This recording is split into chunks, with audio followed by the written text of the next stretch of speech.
पंडित जी भी तो यही कहते हैं, माफ करना हमारी कमजोरी नहीं, हमारे अंदर की हिम्मत की निशानी है।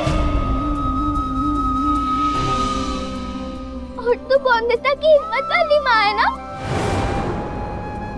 तो तू माफ नहीं करेगी मामी को?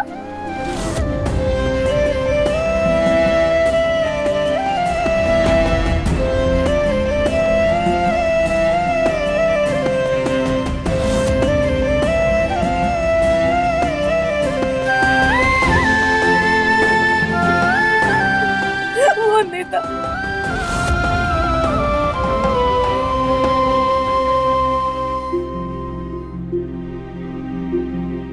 सबने माफ कर दिया मामी तुझे, अब तो मुस्कुरा देना मामी।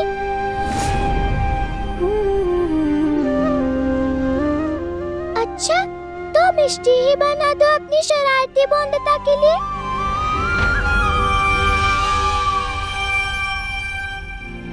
माँ,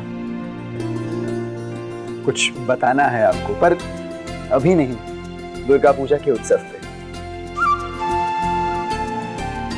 पर मुझे तो पता है। क्यों पति बाबू? बौंदता, अच्छा मैं जरा बाजार जाकर सबके लिए दुर्गा पूजा की साड़ियां लेकर आता हूँ।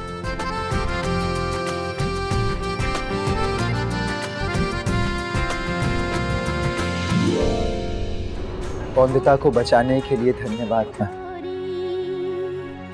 आज से आप सिर्फ बौंदता की दुर्गा माँ नहीं, मेरी भी दुर्गा माँ है। और मैं जानता हूं आप हर औरत में बसती हैं। हर औरत आपका यानी दुर्गा माँ का रूप होती है। और आज जरूरत है हर आदमी, हर इंसान को ये समझने की कि हर औरत में दुर्गा माँ का वास होता है। ये समझने की कि अगर वो किसी औरत का सम्मान नहीं कर रही तो वो आपका यानी देवी माँ का सम्मान नहीं कर रहे। और जिस दिन ऐसा हो जाए उस दिन ना कोई हीरा मंडी होगी और ना कोई छोड़ी हुई औरत। जमाई बाबू जो लाल सादा साड़ी लेके आए थे वो सब कहाँ है?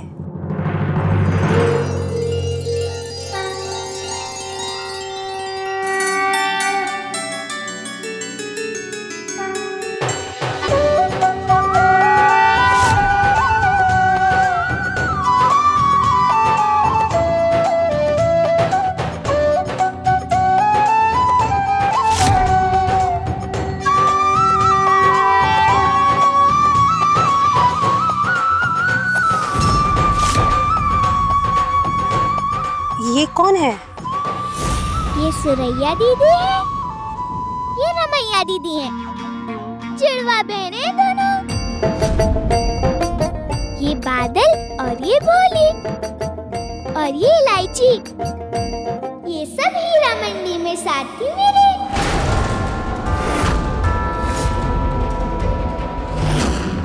पति बाबू ने सिर्फ वहाँ से मुझे नहीं बल्कि इन सबको भी बचाया है।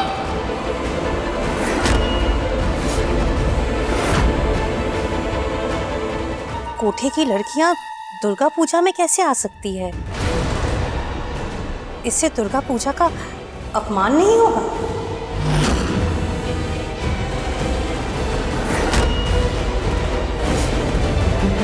क्यों नहीं कर सकती है ये पूजा?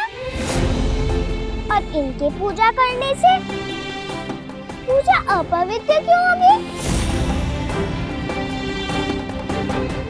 मैं हीरा मंडी में रही तो क्या मैं भी बुरी हो गई? नहीं ना?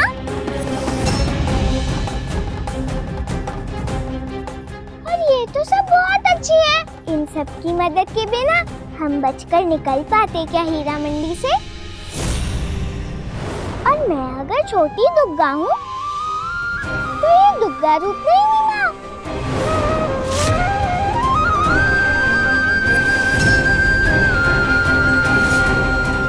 बिल्कुल सही कहा बौंदिता ने। इसीलिए आज ये बौंदिता के साथ, बौंदिता की तरह दुर्गा पूजा उत्सव का हिस्सा बनेंगी।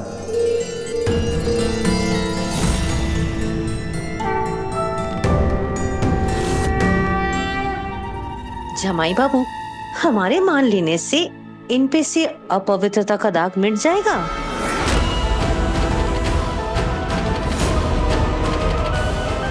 ये इस पूजा में नहीं रह सकती।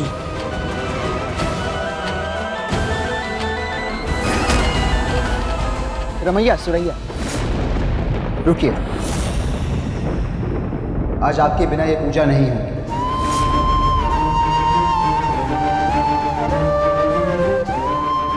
और आप तो मुझसे बेहतर जानती हैं ना, दुर्गा पूजा की मूर्ति जब बनती है तो उसकी मिट्टी इनके यहाँ से आती है। जिस मिट्टी के मिलने से दुर्गा माता की मूर्ति पवित्र हो जाती है, उस मिट्टी में रहने वाले अपवित्र कैसे कहलाएंगे बताइए?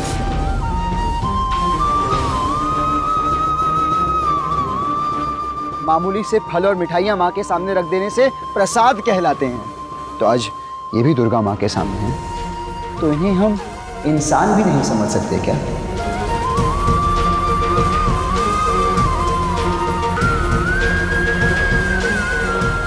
सही कह रहे जमाई बाबू। हाँ, तुम सब लोग यही रहो। जैसे ये बौंदिता का मायका है, आज से ये तुम्हारा भी है।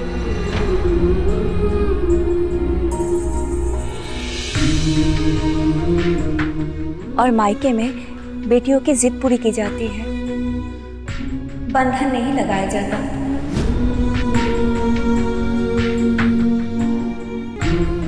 दुर्गा पूजा में तुम लोगों का स्वागत है, अच्छे से मनाओ।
सौरभ, यही सम्मान इन्हें पूरे समाज में दिलवाना है।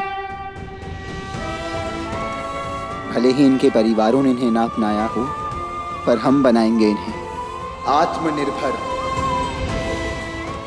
ये हमारे साथ तुलसीपुर आएंगे सौरभ, हमारे साथ रहेंगे सब।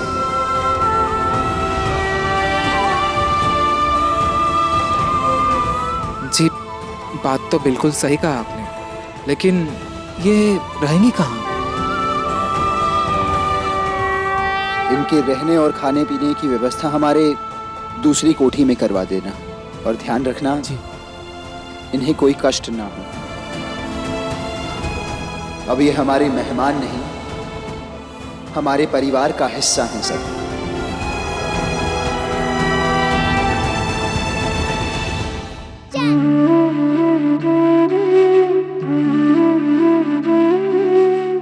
माँ, अगर आपकी आज्ञा हो तो हम तुलसीपुर के लिए निकलना चाहते हैं। मन तो कर रहा है मैं अपनी बौंदिता को कुछ पल और रोक लूं, पर काली पूजा पे घर की बहू ससुराल पे पहुंचे, इससे शुभ कुछ और हो सकता है भला? वंदिता, जा तुलसीपुर जाने की तैयारी कर, अपनी ससुराल।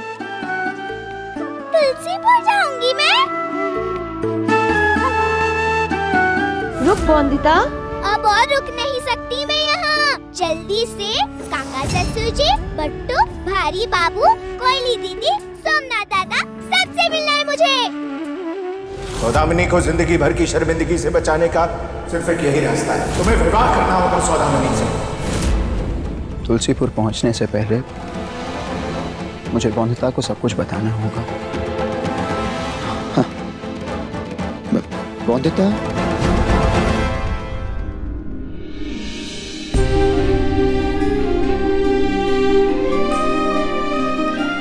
वंदिता, तुम जानती हो जब तुम घर छोड़कर गई थी तो कुछ घटनाएं घटी।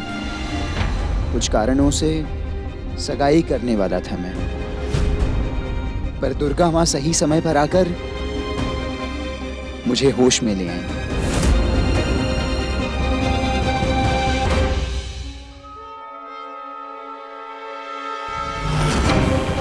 जानती हूँ पति बाबू, जब मैंने ये देखा था तो बहुत गुस्सा आया था मुझे।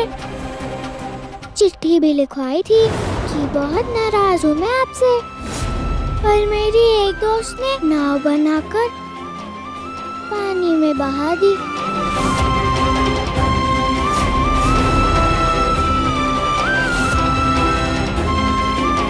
पर अब कोई गुस्सा नहीं है मेरे दिल में, क्योंकि जानती हूँ मैं कि मेरे पति बाबू कभी कुछ गलत नहीं कर सके मेरे साथ।